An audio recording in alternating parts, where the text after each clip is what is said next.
Muy buenas tardes a todos los que nos han seguido en este ciclo de entrevistas. Hoy día me toca entrevistar a una mujer de armas tomar, a una mujer que le gusta decir las cosas por su nombre. Ella estudió periodismo, pero se licenció en ciencia política, ha hecho máster, magíster, doctorados, es directora de un centro de estudio, también es escritora, es profesora. Y una característica que ella refuerza mucho es mamá de hijos que ha criado en la libertad.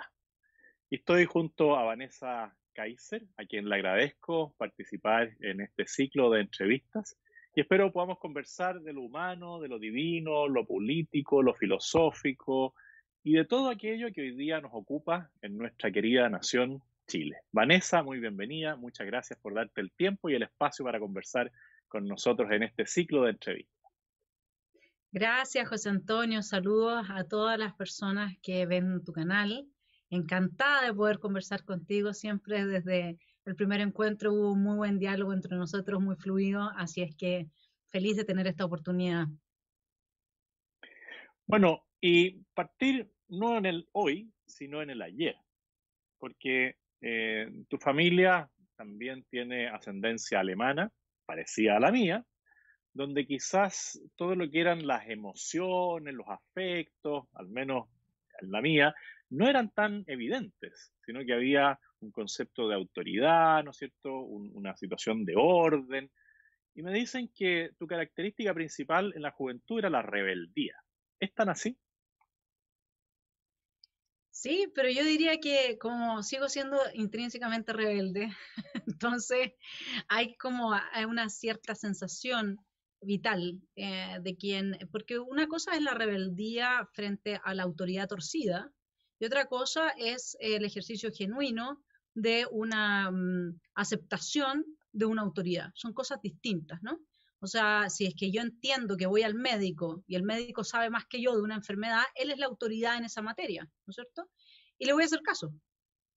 El punto es otro. El punto es si este médico, digamos, luego resulta que había falsificado su título y no sabía nada y me da una recomendación absurda, entonces yo siempre he pensado por mí misma, a ver, espérate un poquito, lo que me está diciendo esta persona es coherente, se sigue y vamos a contrastar con otras personas para ver si es que sí o no, digamos. Entonces, yo soy una persona que aprecio profundamente la autoridad porque solamente bajo la existencia de los espacios que generan las reglas, es decir, la autoridad, es que se puede vivir en libertad. Tú no puedes escindir una cosa de la otra. ¿M? Pero la obediencia no es buena per se. La obediencia es buena dependiendo del contenido de lo que se obedece. Y si lo que se está obedeciendo es como el caso de Eichmann, ir y diseñar una solución final para aniquilar un pueblo entero, me parece que esa obediencia termina siendo más bien un pecado, más bien un defecto gravísimo del carácter antes que una virtud.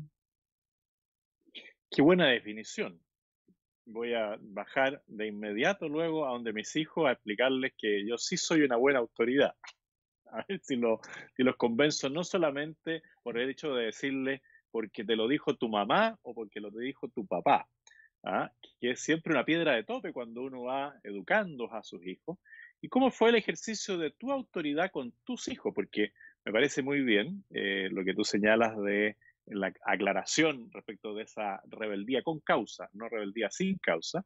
¿Cómo fue el proceso educativo con tus hijos? Porque tu experiencia de vida, lo más probable es que haya influido también en tu relación con tus tres hijos, que son hombres, y tú eres la única mujer de una familia de 6 hermanos, donde me decías tú que eras la segunda bendita eres entre todas las mujeres, podría decir alguien en son de broma. Ajá.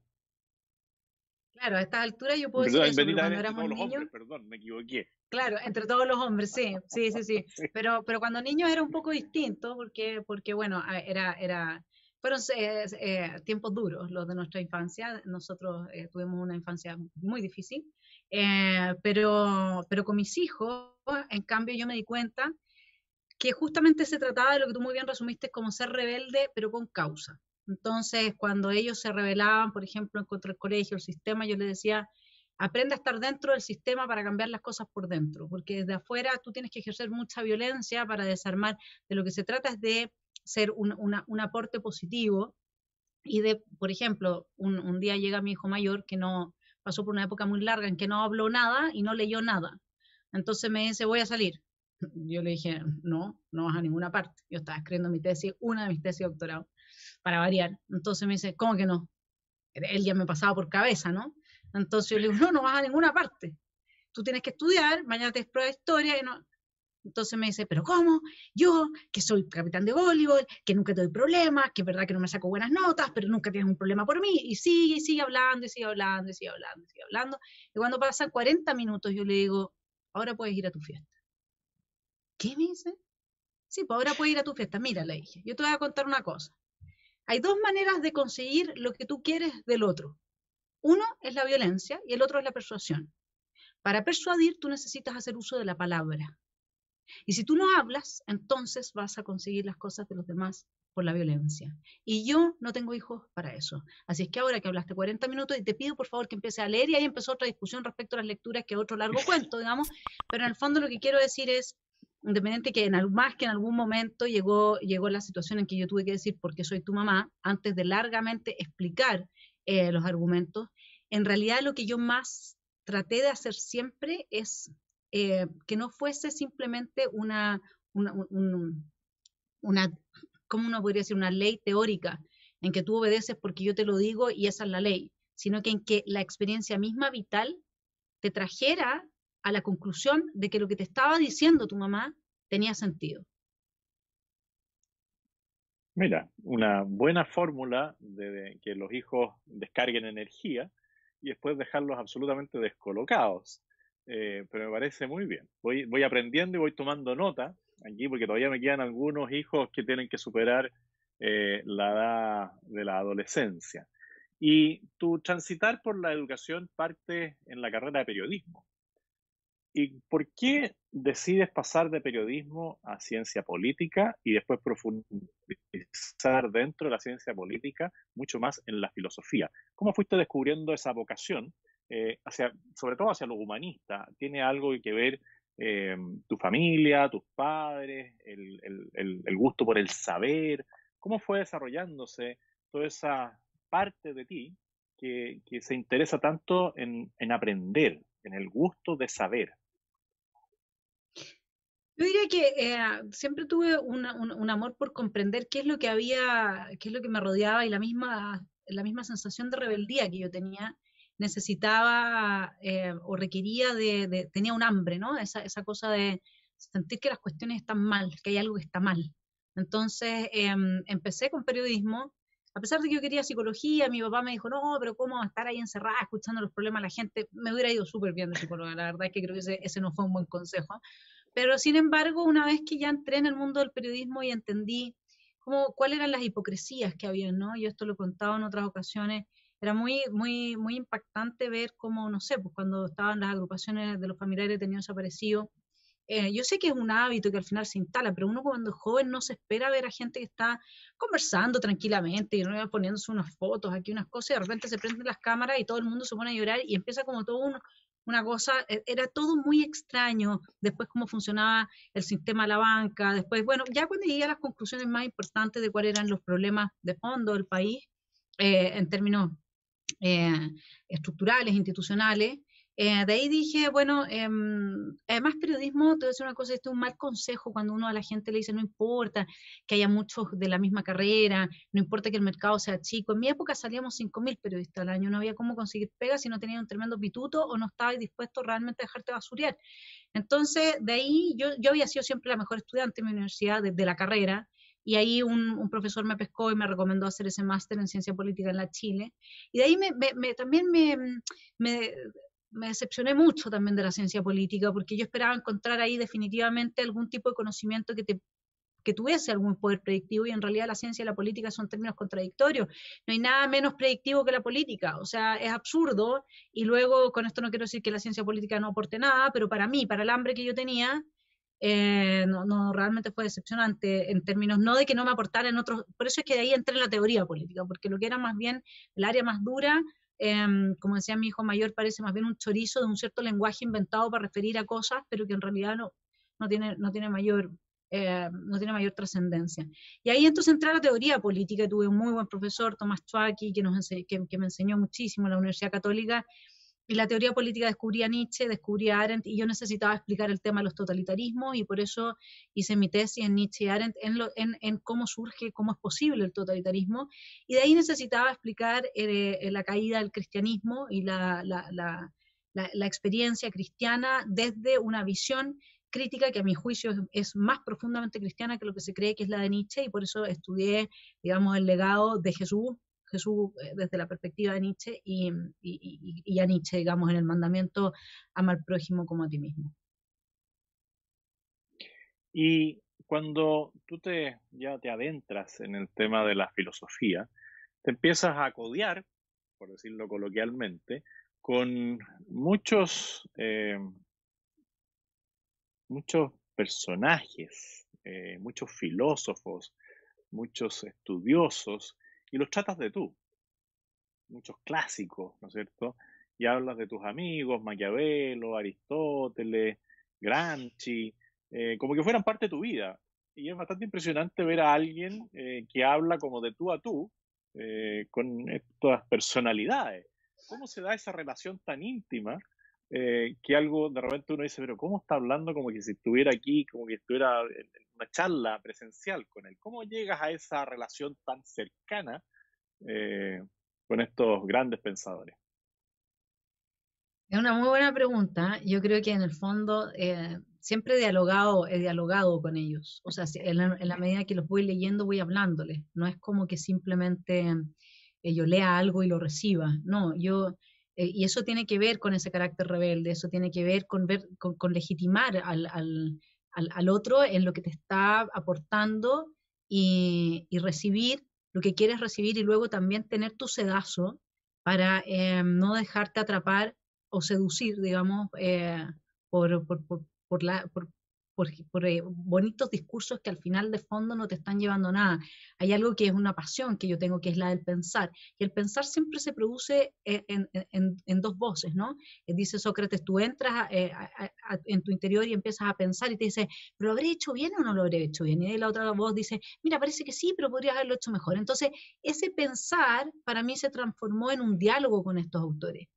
Y de ahí que además yo tengo todo un ser muy artístico y que me encanta el teatro y que me encanta la escultura y que me encanta el baile y toco piano, entonces tengo toda una cosa ahí muy sensible, la poesía, yo leía poesía en las calles, en La Vega, en el parque forestal, ¿me entiendes? O sea, yo iba, le escribía una poesía al minutero que estaba sacándole fotos de estas antiguas, la gente se la leía, y después tengo unas fotos que me tomó un fotógrafo profesional y llevaba a mi niño a La Vega, les leía a los veguinos su poesía.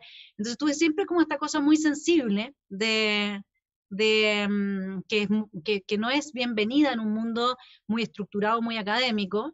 Ahí tú tienes que dejar eso fuera, pero luego lo lindo de la vida es que tú puedes hacer todos esos caminos en paralelo, no mezclarlos, y de pronto ya no te están poniendo nota, así es que puedes emerger con todas esas matices, y eso enriquece, eso te da una perspectiva distinta sobre las cosas, y creo que ese es mi aporte, una perspectiva diferente, no es una verdad, ni soy dueña de ninguna verdad ni nada, sino que simplemente como tengo esos seres vivos, digamos, conversando entre ellos, puedo sobre un determinado tema hacer un aporte de un lugar que no era evidente, digamos, ese es todo mi aporte. Cuando vas caminando por todos estos clásicos, todos estos autores, te encuentras en algún momento, como tú decías, con Nietzsche, pero también con una persona muy impresionante que es Hannah Arendt. Y te lleva a dar un curso, una cátedra, y también en algún momento se sabe de este curso, de esta cátedra, por una columna que escribes, que se llama ¿Dónde están los fascistas? Bueno, después de eso se produce toda una polémica respecto de tu artículo y te dicen, pero ¿cómo tú eres capaz de escribir y tomar el nombre de Hannah Arendt? ¿Qué le dirías hoy día a todas esas personas que lo más probable es que en su vida habían escuchado hablar de Hannah Arendt y que, como se da hoy día en las redes sociales, alguien que sí sabía quién era te hace una pregunta o te contradice y todo el resto de esta especie de jauría de las redes sociales se abalanza sin saber quién era y sin saber cuál era la profundidad en el estudio que tú habías realizado de todo lo que ella planteaba. Lo que pasa, José Antonio, es que yo creo que a esta gente no le importa si tú sabes, si tú has estudiado o no has estudiado, si tú estás diciendo las cosas con conocimiento o no. Acá lo que hay es esa jauría, lo que en el fondo padecen, son personas muy bien descritas por Byung-Chul Han y también por Nietzsche cuando habla del animal enfermo, un humano que decae, que se enferma instintivamente porque termina siendo gobernado por el instinto de autodestrucción. Y es tanta el peso que significa cargar contigo mismo que tienes que sublimar eso en un otro. Entonces no importa lo que se hubiese escrito, lo que pasa es que ahí yo aparecía en el fondo diciendo que el Partido Republicano no es fascista y que el fascismo es una praxis política, ¿no? Y como praxis política lo que hace es dividir las aguas políticas entre amigos y enemigos, lo que se ha hecho con el feminismo, lo que se ha hecho con las minorías sexuales, lo que se ha hecho con las minorías étnicas. Todo eso es tratar de dividir al máximo posible una sociedad entre amigos y enemigos, y como dice Carl Schmitt, esta división tiene que estar, amigos y enemigos significa el potencial de entrar, o sea, yo tengo que estar dispuesta a dar mi vida por esto, es decir, que corra sangre, ¿sí? Entonces, cuando tú ves que ese, ¿y cómo lo logro? Yo tomo cualquier tema, dice Carl Schmitt, que es el conjurista del régimen nazi, dice, y que tiene un libro que se llama El concepto de lo político, donde explica qué es la política. Y para él la política es esta relación entre amigo y enemigo, en que entonces yo tomo cualquier cosa que nos pueda separar a ti y a mí, en este caso, por ejemplo, que tú eres hombre y yo mujer, y eso yo lo polemizo a tal extremo que genero una enemistad contigo desde la cual tú te sientes agredido y que tú sientes que te tienes que entonces defender de mí. Y eso es específicamente lo fascista, esa es la praxis fascista y se da en diversos ámbitos de lo político, no es propia de una etiqueta política, ¿me entiendes? O sea, hay gente que puede, por ejemplo, te voy a dar un ejemplo, hay gente que podría ser pinochetista, pongámosle dos posibilidades.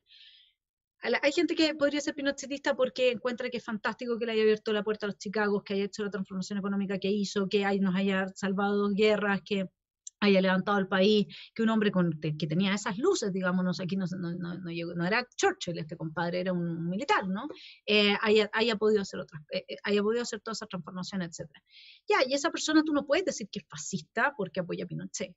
En cambio, si viene otra persona y te dice, no, porque lo bueno es que él liquidó a todos estos comunistas, come guaguas, no sé qué, y ven el otro a un enemigo que fue destruido por este personaje y este personaje, digamos, genera esta adhesión producto de que permitió el aniquilamiento, ¿por qué lo estoy poniendo así? Bueno, esa sería una actitud más fascista, ¿me explico? Entonces, el mero hecho de estar de uno, digamos, el punto es cuál es la praxis política. Si yo ocupo la praxis, si yo ocupo las diferencias que hay en el interior de la sociedad para tensionar esas diferencias, generar grupos antagónicos y por lo tanto provocar un caos y una guerra de la cual salen beneficiados siempre estos grupos minoritarios que nadie elige democráticamente.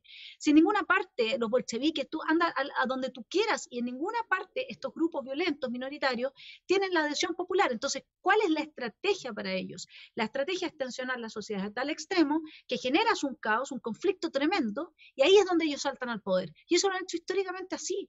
Entonces, la gente que en ese momento, créeme, yo no vi nada, había gente que me decía, te están funando, que yo mis mismos estudiantes iban y me decían, pero profe, mire lo que están diciendo usted. Yo le decía, no te preocupes, no quiero saber. Nunca me enteré, nunca lo supe, nunca leí nada, me dio nada, no me importó lo más mínimo. Yo vivo, como te digo, tengo otras almas, tengo otras vidas, entonces no tengo que estar pescada con una sola cosa. Y prefiero tocar el piano que estar leyendo como gente ignorante, además guiada por el tánatos, por el instinto de la muerte, quiere desplegar sus pulsiones básicas sobre mi persona. O sea, yo elijo mi tiempo y elijo vivirlo bien, por eso soy una mujer muy feliz. Me parece muy bien. Pero en esa trayectoria, ¿dónde te encuentras con Hannah Arendt? ¿Dónde te engancha ella? Porque tú ahí planteas, ¿no es cierto?, en distintos artículos, todo lo que se ve a través de la sociedad de las masas, todo lo que es el concepto de la pérdida de autoridad, de la pérdida de la tradición, de la solidez de la religión. ¿Cómo tú enganchas con todo lo que plantea Arendt? Lo que pasa es que venía de un trayecto muy largo, leyendo unas 5.000 páginas que no las alcanzaba nunca a leer, por supuesto, por eso es lo que había que leer a la semana en el primer doctorado que hice. Y no había, yo te diría, yo tengo una forma de leer que es un poco extraña, y percibo cierta energía en lo que está escrito. Y entonces de pronto leí Los orígenes del totalitarismo y Hannah Arendt hizo su tesis de pregrado en San Agustín, en el concepto de amor de San Agustín. Entonces hay mucho de Agustín en Arendt, y esto cómo se manifiesta, en que esta dicotomía absurda entre el individuo y su comunidad desaparece. Porque Hannah Arendt es una singularista, eso quiere decir que todo lo singular de cada uno de nosotros, que somos todos igualmente únicos y irrepetibles, pero todos igualmente únicos y irrepetibles, por lo tanto nadie tiene por qué enrostrarle al otro esa condición, y que ella le da el espacio al humano de acción, al que está en la política, que dice que esa es la esfera donde sale con mayor fuerza esta capacidad de aportar al mundo común desde lo que cada uno de nosotros es. Y eso cada uno de nosotros ciudadanos con su pensamiento, su juicio político, su racionalidad, su pensamiento extensivo que va a las otras personas, empatiza, se hace un cuadro de la realidad, que lo más importante es la realidad común y compartida. Bueno, al mismo tiempo ese individuo, cuando es fuerte, cuando está sólido, cuando se tiene a sí mismo, es el mejor individuo para una comunidad a la que se debe, porque sin el otro no habría mundo común. Si yo soy profesora o soy bailarina o tú que estás metido en la política, nosotros, ¿quién es una bailarina si no tiene gente mirando su espectáculo? ¿Quién es una profesora si no tiene estudiantes sentados en una sala? Los demás son condición de posibilidad de que nosotros seamos.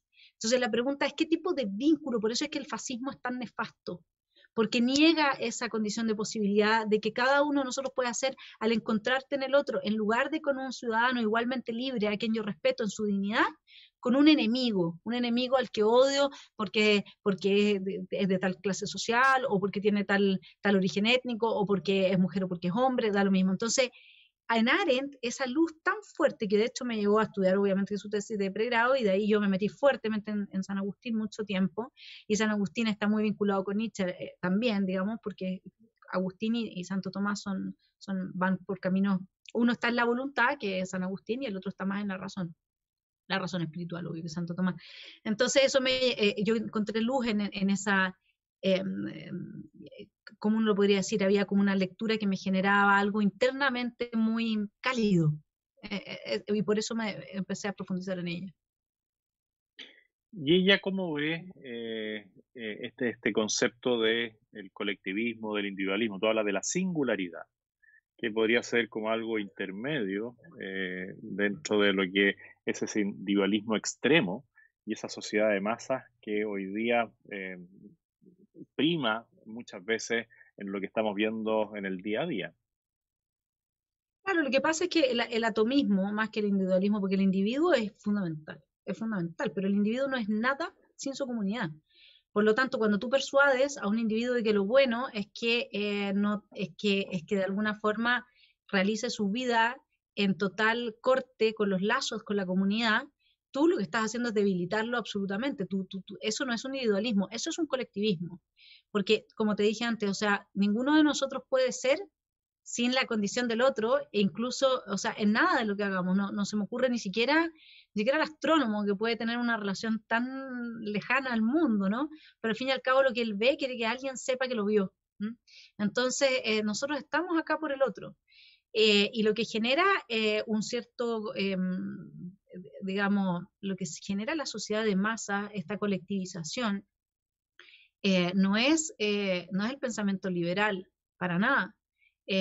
Claro, una cierta vertiente quizás media enrarecida de ese pensamiento, porque todos los acervos teóricos tienen sus variantes ideológicas. No es lo mismo una teoría y un pensamiento que una ideología. La ideología trata de reemplazar a la religión, y cuando las teorías devienen en ideologías es porque se han corrompido, ¿ya?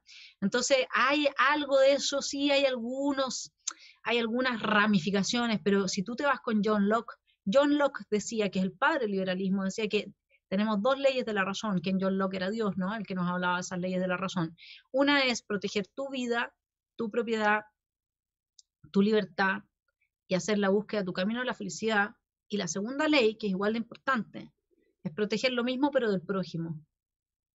Entonces nunca el ser humano desde el liberalismo se pensó como un Robinson Crusoe escindido de su comunidad. Eso es muy posterior y eso tiene que ver con una forma de rechazar el colectivismo y la colectivización, que es una forma poco profunda, poco meditada, de personas que sacan soluciones fáciles. La gente siempre se va por lo fácil, hay que pensar un poco más, hay que estudiar más, hay que darse cuenta cómo funciona la psique del ser humano. Entonces, si tú quieres responder al colectivismo, por ejemplo la ESI es eso, ¿no? La colectivización de tu sexualidad a temprana edad para destruirte como individuo, para que tú ni siquiera tengas las contenciones de la libido básicas para poderte mover en la vida. Entonces, por ejemplo, ahí tienes un ejemplo clarísimo, un colectivismo, pero llevado al extremo, extremo, extremo. Bueno, si yo reacciono, ¿cómo tendría que reaccionar frente a eso? Como siempre yo fui con mis hijos, ¿no? O sea, tu cuerpo es tu cuerpo, nadie te toca, nadie no sé qué, no sé qué. Eso puede ser, en ese caso, el individualismo extremo puede funcionar súper bien, ¿no?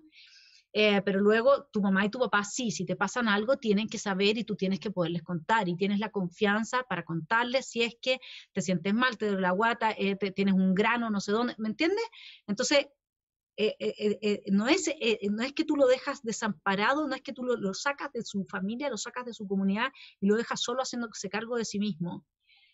Porque además siempre yo le enseñé a ellos que había una responsabilidad de nosotros con el mundo en la medida en que hay un mundo de personas que, que, que, que, te pueden ayudar mucho desde la luz que ellos tienen, pero uno también tiene que estar ahí para ellos. Entonces somos todos, digamos, vamos todos.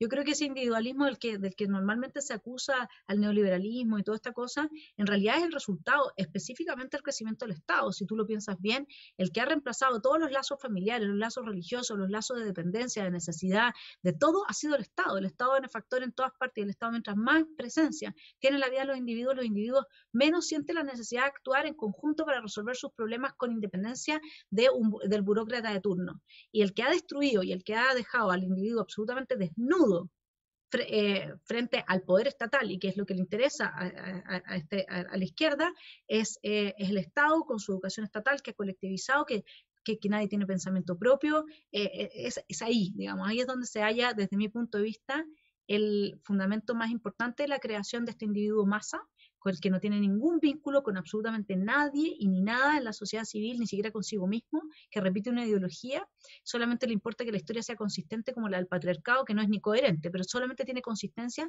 si tú la cuentas como la de la Caperucita Roja, tiene consistencia, y eso es de lo que se nutren y no hay nada más. Entonces, y ese tipo de ser humano lo produce un Estado gigantesco que le quiebra todas sus redes y lo colectiviza, no un liberalismo. Y ese liberalismo que tú has denominado en algunas ocasiones liberales de cartón, ¿ah? Que han sido derrotados, se autoderrotaron. ¿Cómo definirías tú a esos liberales de cartón que le han terminado haciendo mucho daño a una sociedad libre y responsable? Bueno, justamente lo que tienen esos liberales de cartón, así como los autoflagelantes de la concertación, que podrían hacer un grupo, digamos, y se llevarían súper bien, porque psíquicamente responden al mismo fenómeno. Son personas extremadamente débiles. ¿Y débiles por qué? Porque dudan de sí mismos. Son personas que al final no tienen resueltos sus problemas más elementales a nivel psíquico, porque no han pensado lo suficiente, porque más bien han repetido que han llegado a sus propias conclusiones. Entonces, el tema yo no tengo por qué juzgarlo. Yo, evidentemente, que esto no es un juicio, pero es una observación. Me quedé 10 años a estudiar la psicología humana, digamos, ¿no? Algo de eso sé, no por eso no me voy a equivocar, pero realmente cuando tú ves personas que finalmente tienen esa necesidad de ceder frente al oponente para sentirse oponente, no estoy hablando de enemigo, nosotros los liberales usamos otras palabras, oponente, adversario, pero no enemigo, pero que tienen esa necesidad de ceder frente al oponente, es porque ellos traen y cargan una fragilidad a ellos que no se pueden sostener sobre sí mismos.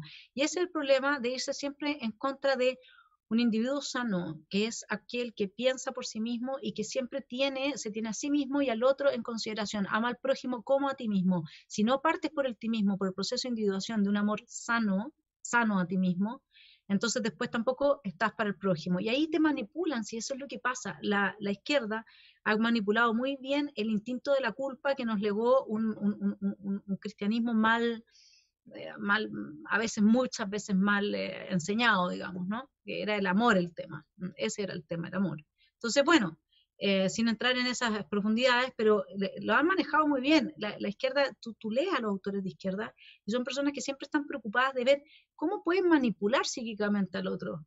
Y te tocan las teclas. Entonces a los autoflagelantes les tocaron teclas, que son, ¿no es cierto?, de la izquierda, el equivalente a nuestros liberales de cartón, y se derrumban. ¿Y quién nos va a juzgar por eso? O sea, yo no los puedo juzgar. Lo único que yo sí puedo hacer es decir, chuta, este es el fenómeno que estoy observando y nos han hecho mucho daño, como dijiste tú, le han hecho mucho daño.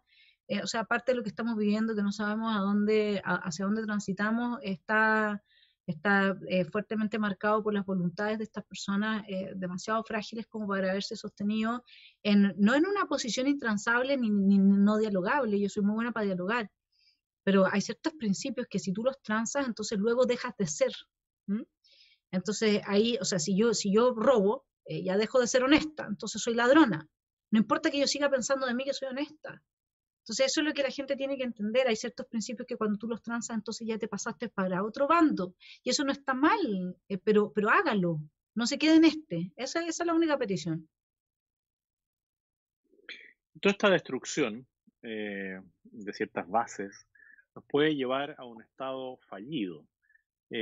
¿Quiénes son los más interesados en que se dé un estado fallido? Porque uno podría decir, bueno, la ideología que quiere el poder total, estos pequeños grupos que tú decías que nunca son electos democráticamente, podrían tener interés. Los delincuentes, los narcotraficantes podrían tener interés en un estado fallido, porque también en política se dice, bueno, los espacios siempre se ocupan. Y si algo falla, alguien va a reemplazar, ¿no es cierto?, al que falló. Eh, ¿Cómo ves tú el concepto del Estado fallido? Y ahí ya entrando un poco más en lo que vivimos a partir del 18 de octubre del año pasado. Yo creo que, lo voy a poner un ejemplo muy simple, porque esto lo he visto, lo estudié muy bien en Venezuela y lo he visto siempre en todo este tipo de explosiones sociales. Yo creo que el que más se beneficia es el instinto de la venganza. Cuando tú a la gente ya la convenciste de que había un enemigo y que ellos son víctimas de alguien, la persona siente una necesidad muy profunda e irrefrenable de hacerse justicia a sí misma y a la sociedad. Eh, y yo creo que si algo que lo que terminó con Venezuela, así como terminó, fue exactamente eso, en que, te lo voy a poner con un ejemplo muy simple que lo usaba con mis hijos para explicarles este fenómeno. Tú vas manejando y alguien te tira el auto encima, y tú vas a tratar de evitar chocar, ¿no es cierto? Ahora, ¿qué pasa si esa persona te pasa a chocar y tú quedas tan enojado que lo persigues y te da lo mismo terminar de romper tu auto entero con tal que esa persona pague el precio de lo que hizo? Y acá de alguna manera se da el mismo fenómeno. Yo creo que parte importante de todo lo que fueron las protestas más masivas, que hay abusos, los hay, que hay una colusión entre el poder político y el económico, que hace mucho tiempo que se viene denunciando y que tenía agotada la gente, toda la razón, muchas cosas se tienen que mejorar.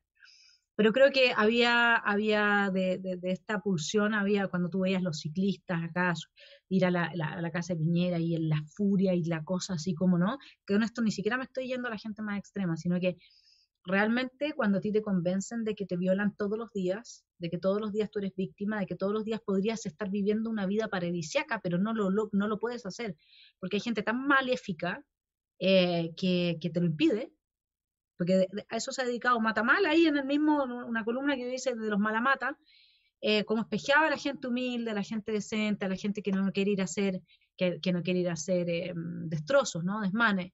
Él al final los espejeaba como esta canción creo que es de Inti Illimani, que es Cándido, libera tu rabia, Cándido, tu vieja, deja tu vieja vida de lóbrega, vida de Lázaro, ¿me entiendes? O sea, el Cándido, ¿ah? Libera tu rabia, deja de ser Lázaro, de vivir esa vida lóbrega. Y si me la pongo a cantar me la sé de memoria, pero entonces está siempre eso, ¿no? Está siempre como ese decirle, y van matando posibilidades. Yo conozco a harta gente que no sé, ya por ejemplo, las mujeres que no tienen mayores preparaciones, fuera de hacer servicios, asesor al hogar y qué sé yo, es difícil que encuentren otro trabajo, sobre todo si son mayores.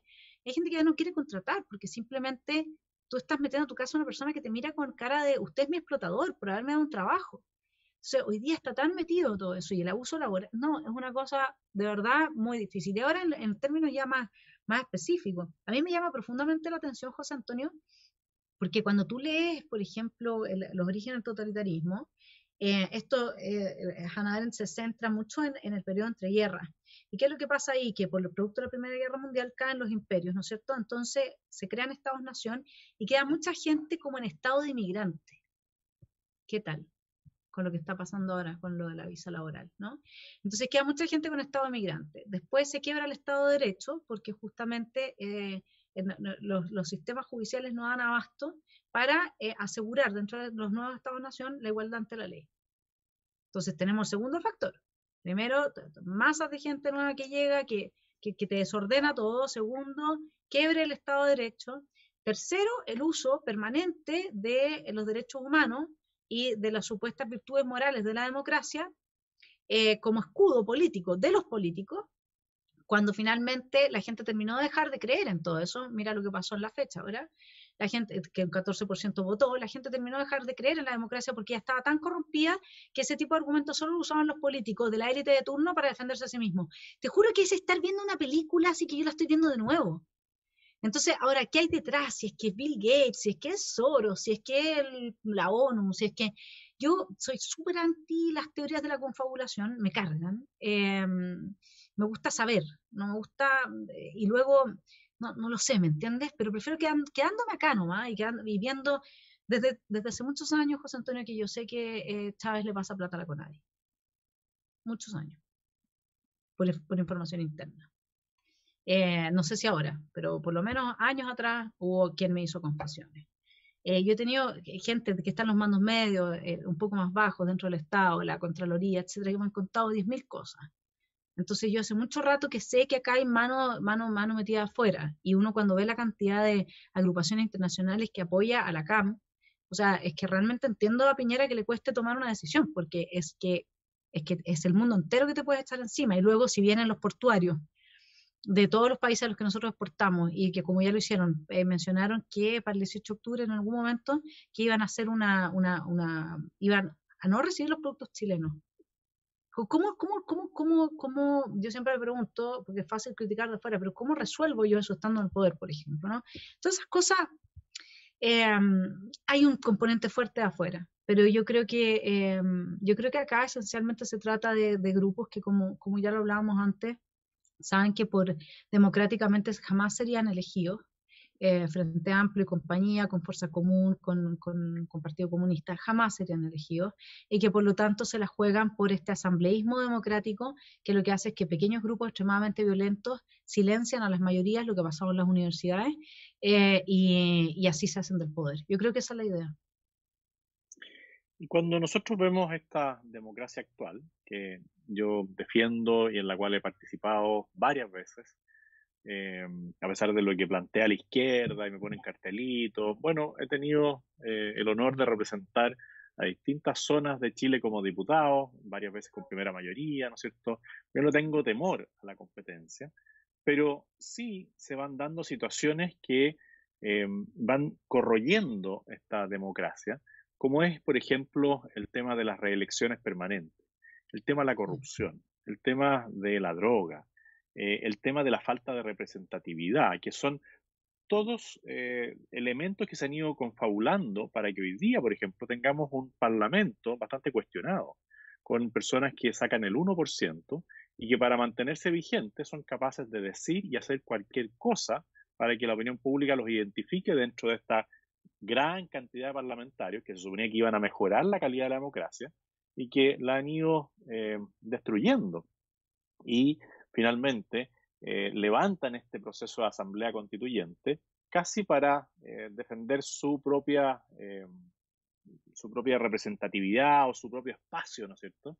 Y hacen creer todo esto, como tú señalabas a la gente, de que va a haber un mundo nuevo, pero manejado por los mismos, y la gente como que eh, se deja embaucar. ¿Cómo ves tú esos riesgos para la democracia? ¿Y cómo uno podría pensar una democracia con mayor participación ciudadana hacia el futuro, para que no sean los mismos los que vayan generando más cuotas de poder? Porque eso lo hemos visto incluso en la ONU, en la Comunidad Económica Europea, que tomándose de problemas reales, como el fracaso del Estado en Haití o el tema del clima, ¿no es cierto?, van diciendo, yo te voy a proteger del cambio climático, y erigen a Greta como una especie de eh, diosa que va a solucionar los problemas, y se apoderan de los temas para permanecer en el mismo poder. ¿Ves algunas alternativas para ir mejorando la participación ciudadana? Sí, son varios temas los que tocaste. Voy a tomar por lo menos tres. Primero, yo creo que tenemos dos problemas. Uno es la bancada del 1% y la otra es la del 1000%. La del 1% salen elegidos gracias a fuerzas centrífugas que se instalaron con la reforma electoral, o sea, la reforma del sistema electoral, al binominal.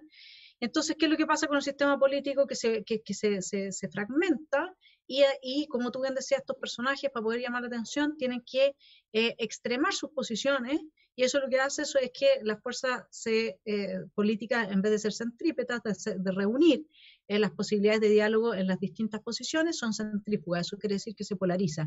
Y eso tenemos con ese 1%, pero también tenemos el problema de la corrupción con el del 1000%. El del 1000% es la gente que lleva N cantidad de periodos y que es votada, tiene apoyo popular, pero producto del clientelismo, producto de las chanchullos que hacen. Entonces, esa bancada del 1000% es otro problema gravísimo, que no debiese de darse en Chile. Uno debiese de, y ahora todas las negociaciones que tenían para que no hubiera inhabilidad entre un cargo y otro, todo eso da vergüenza, todo eso produce más desazón.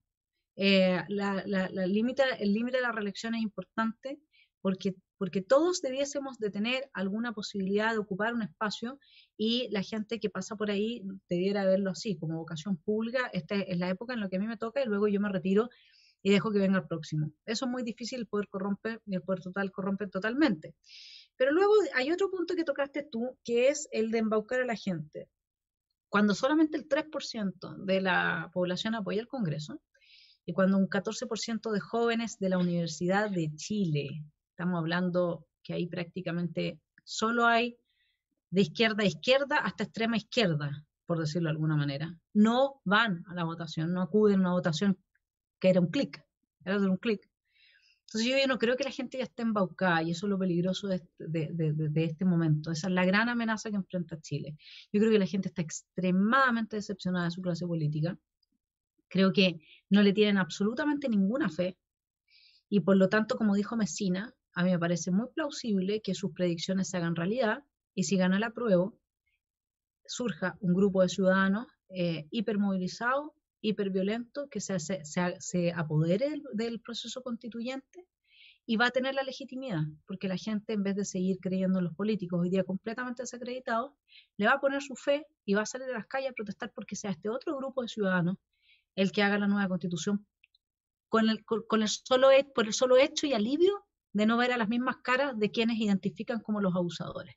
Y yo creo que esa es una lectura que es muy plausible, que el Frente Amplio, que se reordenó con el pliego popular y dejaron fuera a la ex nueva mayoría, y el Partido Liberal alegó por eso, ¿no es cierto?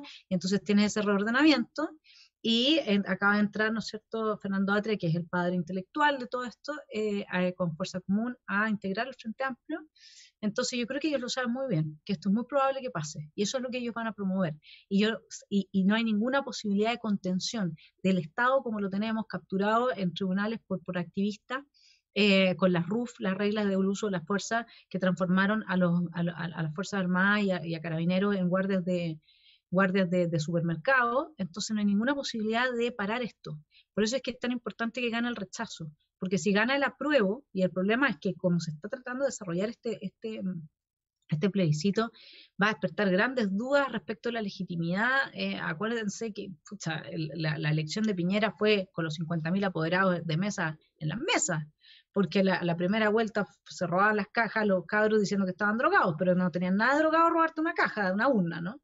Y por último, en la participación, yo leí una muy buena entrevista que dio Evelyn Matei, eh, quien desde mi punto de vista a veces cae en la tontera de la desigualdad y todo este discurso, y habla con mucho odio, mucha rabia, y también comparte un poco como, yo creo que ella también se dejó capturar en un cierto sentido por este discurso, pero sin embargo ya tienen buenas luces.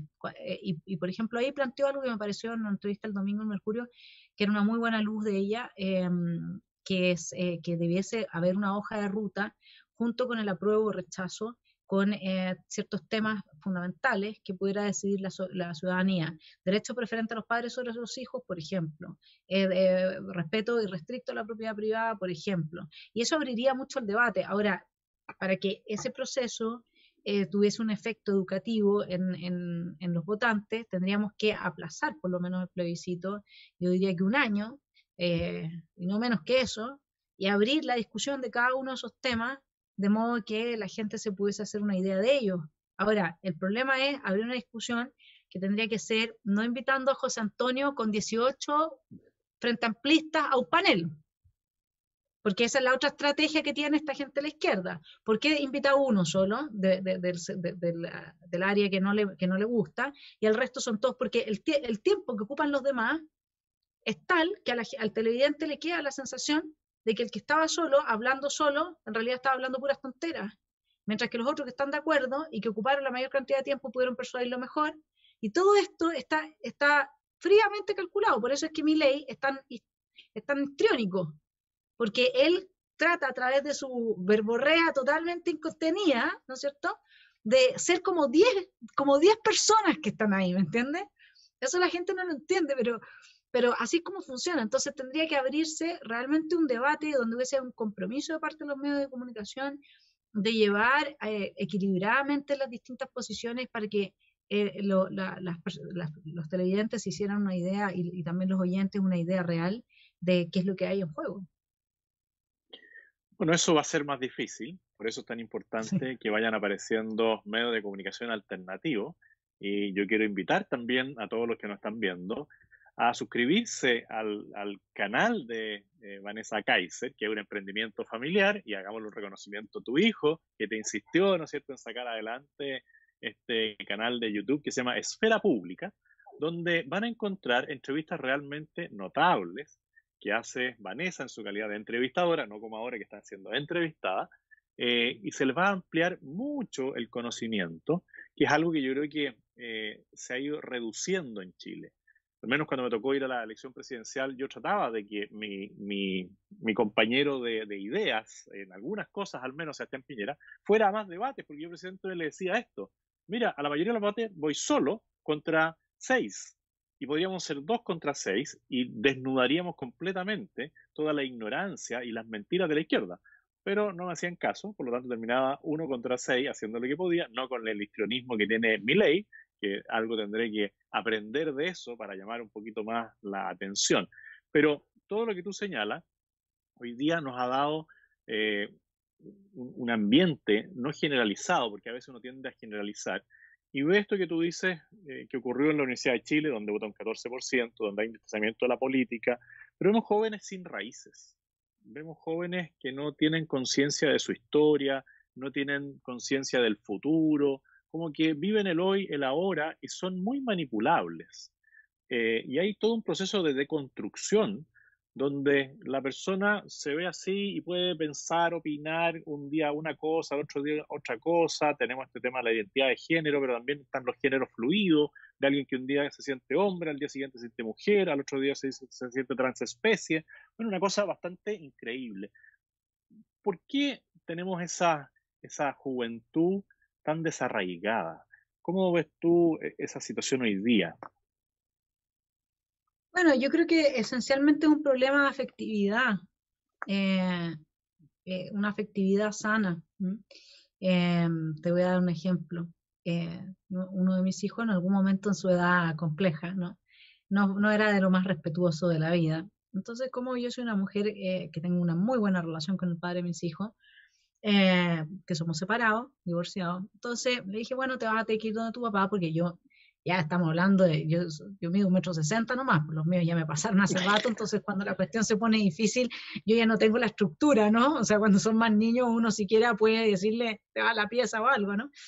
Entonces, cuando lo lleva, al final no lo llevé, pero cuando íbamos a la conversación en el auto, le dije, ¿sabes qué? Yo te voy a decir una cosa, si tú te vas de esta casa, yo me tendría que cambiar a otro lugar, digamos, porque yo no me podría quedar acá, le digo. Y eso significaría un cambio de vida para mí muy importante, le dije, y un detrimento en mi calidad de vida. Le dije, pero ¿sabes qué? Yo estoy dispuesta a hacerlo, le dije. Y te voy a decir por qué. Porque si tú creces creyendo que el amor implica violencia, entonces tenemos dos opciones. O tú el día de mañana, con tu familia, con tus hijos, con tu señora, vas a ser violento y eso no te va a hacer feliz a ti ni a ellos. O al revés, vas a dejar que alguien sea violento contigo, tu pareja que sea violento contigo. Y en ninguna de esas dos ocasiones, en ninguno de esos dos escenarios, yo voy a ser feliz. Porque la que te tenía que enseñar un amor sano era tu madre. Por lo tanto, si a veces hay que hacer un sacrificio, lo vamos a hacer para que tú entiendas de que yo incluso estoy dispuesta a que perderlo todo, digamos, con tal de que tú sepas que amor, y no era una violencia que me estuviera pegando, ¿me entiendes? Pero esas típicas actitudes del adolescente que es irrespetuoso, etc. Eso es violencia simbólica, ¿me entiendes? Que amor y violencia no van de la mano. Entonces, yo creo que lo que falta es ese cariño que al mismo tiempo se hace responsable, que pone límites. La mente, me lo contaba una terapeuta, la mente de un esquizofrénico, y de hecho ESI está muy vinculada a una obra de Guattari y Deleuze que se llama El Antiedipo, que tiene por norte que las personas no tengan límites de modo que no sean funcionales al capitalismo. Un poco complejo, pero te dejo tirado las líneas nomás. Entonces, ¿qué es lo que pasa? Que la mente de un esquizofrénico es aquella que no tiene límite, no sabe lo que es arriba, no sabe lo que es abajo, no sabe el norte, el sur, no sabe si está él mismo abajo, arriba, no tiene ninguna estructura. Y por eso es que había un libro muy bueno que estaba editado por la Universidad Católica que se llamaba Ternura y firmeza con los hijos. Y yo ese libro lo resumí entero en su época y lo transformé en unos cartoncitos así de colores fuertes y llené el refrigerador de todos los consejos que daban. Era muy bueno, porque justamente nunca amenaces si no vas a cumplir, por ejemplo, cosas así. Ser madre, ser padre es lo más, o sea, para mí es lo más maravilloso que me ha tocado en la vida, pero implica darse con ese amor, y ese amor que en el fondo le dice al otro, ¿sabes qué? No es para que tú me quieras. O sea, a mi hijo mayor una vez le dije, paga la televisión, me dice, no, que no. Le digo, pero a ver, dime una cosa, si yo te dejo comer McDonald's todos los días, ver televisión todo el tiempo, hacer lo que tú quieras, y termina realmente reventado, digamos, además de psicológicamente destrozado, le digo, te di todos esos permisos, ¿por ti o por mí? ¿Por cariño para ti o cariño a mí? ¿Qué me dice? Claro, lo hice para tu bien, porque yo te quería y terminaste reventado, lleno de comida chatarra, pura televisión, o lo hice por mí, para que tú me quisieras y pensaras que soy buena madre. Entonces ahí se quedó impactado, le dije, mira, te voy a decir, te lo explico así, yo te quiero más a ti que a mí.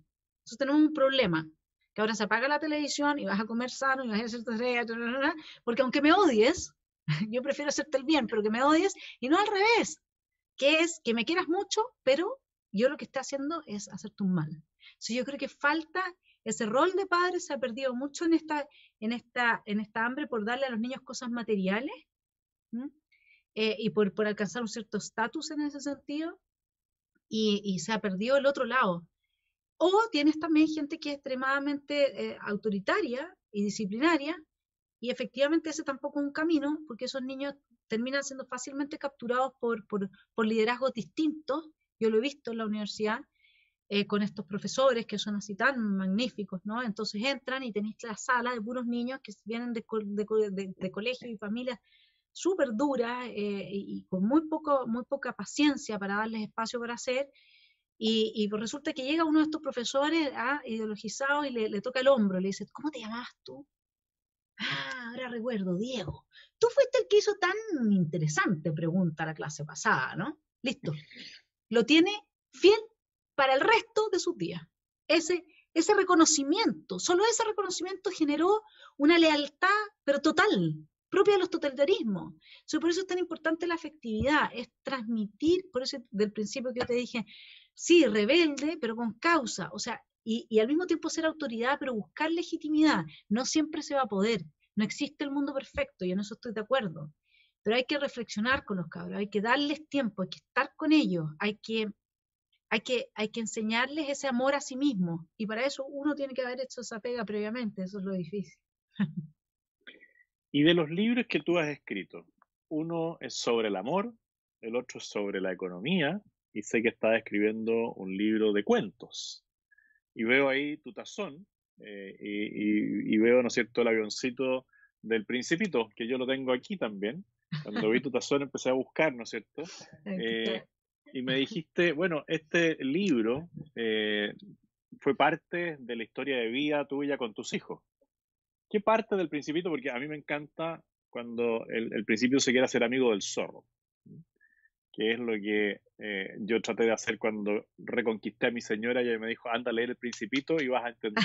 Qué lindo, Entonces, qué lindo. ¿qué parte del Principito es la que a ti más te motiva? Yo te diría que es la historia de amor que hay en el Principito. Con mi hijo Clemente llorábamos por esa rosa, ¿no? El darse cuenta de él que su rosa era única, y que no había otra. Y todo ese viaje que hace, ¿no?, este niño, entendiendo este mundo de los adultos, donde uno no tiene que perderse, y ese mundo de los adultos es muy buena la pregunta que hace, no solamente en sí misma, sino que porque viene seguida de la pregunta anterior, ¿qué pasa con nuestros jóvenes? Y yo te hablé de sus padres. Y esos padres podrían estar cada uno de ellos en uno de esos planetas, ¿no?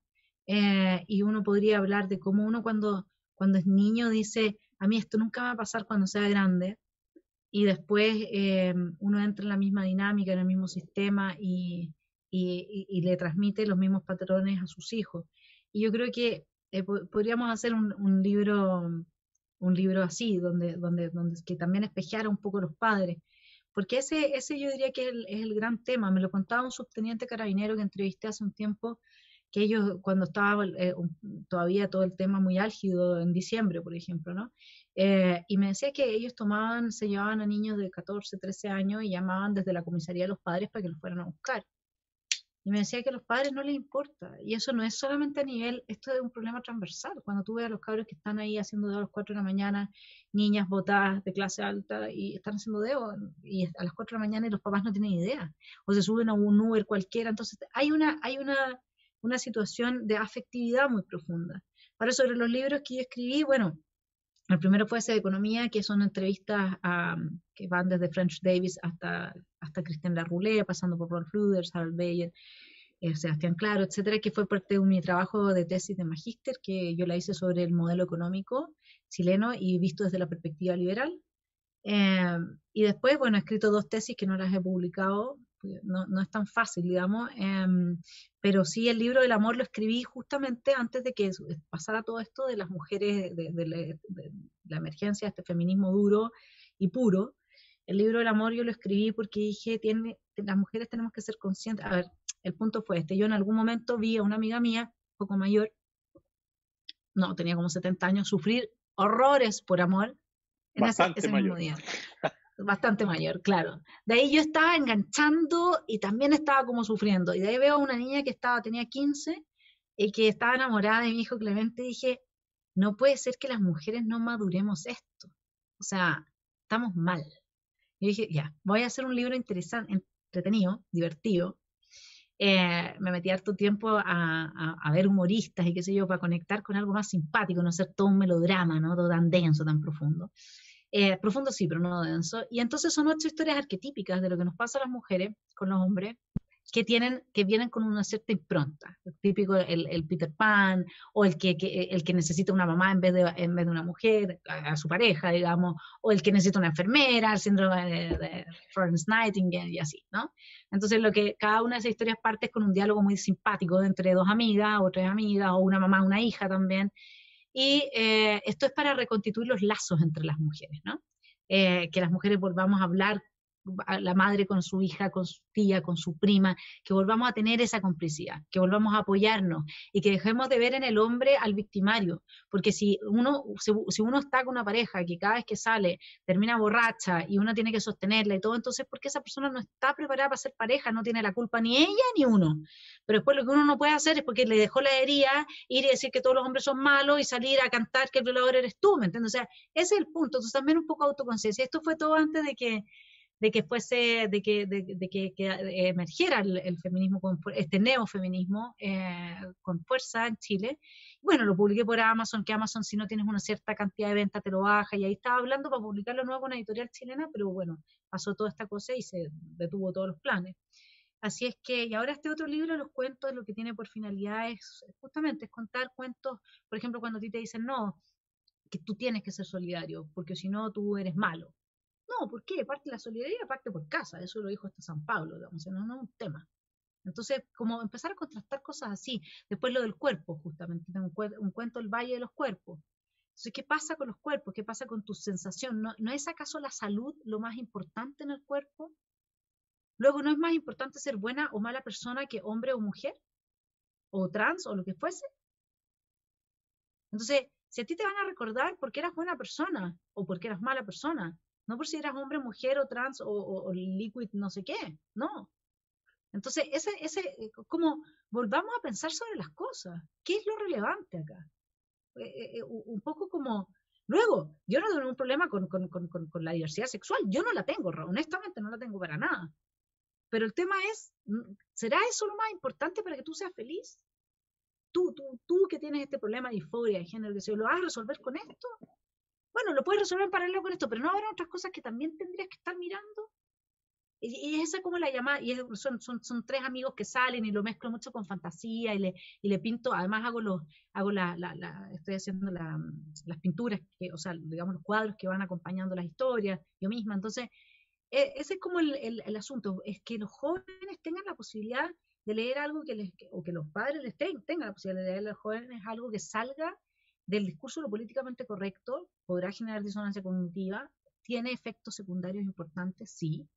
Yo lo vi con mis hijos, los profesores siempre estuvieron enojados conmigo, pero it's part of the game, o sea, está bien, ¿no? Hay que vivir con Muy coraje, bien, si no quizás después de buenas vidas. esta entrevista encontremos, ¿no es cierto?, a alguien que va y dice, yo quiero editar ese libro sobre el amor, que sería una gran cosa, al igual que espero que muchas personas más empiecen a seguir el canal de YouTube de Esfera Pública, porque necesitamos espacios para conocer, para saber más, y no solamente lo que hoy día vemos en los medios de comunicación. Vanessa, te quiero dar las gracias por esta entretenida conversación. Da como para 2 o 3 más, Sí. pero ya tendremos tiempo. Y bueno, desearte que en todo lo que estés emprendiendo te vaya muy bien. ¿Ah? Porque eres una persona que además transmite alegría por el saber, por el buen saber. Así que espero que todo siga en un curso y podamos reescribir el fin de esa historia que tú dices que estabas mirando y que veías como tenía un mal fin. Bueno, yo soy un optimista compulsivo y creo que si nosotros vemos hacia dónde vamos, quizás podamos levantar alguna bandera para hacer que las personas reflexionen. Así que muchas gracias y te dejo para que tú... Te voy a hacer una pregunta que también se la hice a Matías del Río, que fue muy interesante, porque le dije, a ver, si tú tuvieras que recomendar un libro rápido así, y decirle a alguien, oye, mira, este libro yo te lo recomendaría, y si tuvieras que recomendar una película, porque hoy día también es mucho de audiovisual, a la gente a veces le cuesta más leer, ¿qué libro o qué libros, si es que no puedes resumirlo en uno, y qué película o películas dirías, mira, vale la pena echarle una miradita cuando tengas un minuto de tiempo? Bueno, Cisne Salvaje, lejos de lo mejor que yo he leído de toda la historia de China, son tres mujeres, la que escribe es la nieta, que escribe sobre su madre, que era burócrata china y con revolución cultural, salto adelante, todo descrito, pero increíble, y sobre su abuela, que era concubina bajo el imperio chino, y es increíble, es de lo mejor que he leído, digamos, en historia novelada, y novelada más o menos, porque en realidad es su propia biografía. Cisne Salvaje, El hombre en busca del sentido de Víctor Frankl, que es este psiquiatra que es muy conocido, que estuvo en 5 campos de concentración, y que nos ayuda a comprender un poco mucho mejor, digamos, el fenómeno humano. Y Los hermanos Karamazov de Dostoyevsky, porque ahí está muy bien descrita la tensión entre una vida espiritual y una vida religiosa que se vacía de espiritualidad. Y yo creo que ese es otro gran tema que en algún momento hay que hacerse cargo. La vida religiosa tiene mucho valor en tanto tenga espiritualidad, pero si no, puede realmente transformarse en una arma en contra de la espiritualidad. Y en películas, bueno, mi película favorita es Los Coristas, que Muy tiene bien. la música más bella del mundo. Después hay otra película de humor, pero yo no sé si está, yo la vi en el cine hace 2 años atrás. Se llama Si Dios quiere, y es un cirujano ateo que se cree Dios, no, es para morirse de risa italiana, y su hijo decide hacerse cura, pero él cuando les va a contar la historia le dice que le quiere contar algo, digamos, y el padre, como lo ha visto salir con puros hombres, piensa que le va a contar que es homosexual y considera que eso está muy bien, pero luego le dice que quiere hacerse cura y se le genera una disonancia cognitiva tremenda, y entonces parte a buscar al cura que era como el superstar, ¿no? Es muy, muy, muy divertida esa película, también genial. Y la otra película que es mi favorita también es Juana de Arco, la última versión, sobre todo la parte en que ella conversa con su propia conciencia, ¿no? Sobre su condición de santidad.